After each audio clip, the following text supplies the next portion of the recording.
worlds. Amazingly, there is greater diversity of trees where the forests are submerged than anywhere else in Amazonia.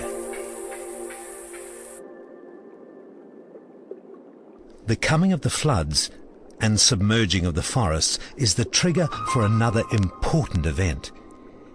It's the time when many fish begin breeding. This discus fish uses its narrow body to penetrate deep within the foliage to lay eggs where enemies won't find them.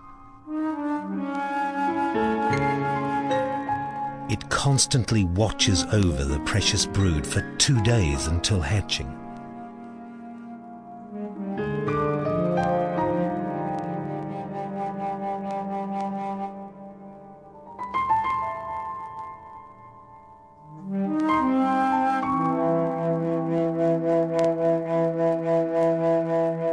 Of all tropical fish, discus are among the most beautiful and highly prized because of their rich colors and patterns.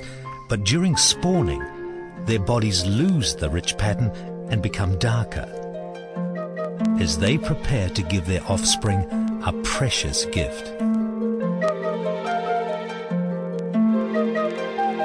A day after they hatch, the fries start swimming. They keep very close to mother and father. So close, some appear to be mouthing the bodies of their parents. In fact, the first meal for young discus is a mucus secretion from the skin of their parents called discus milk.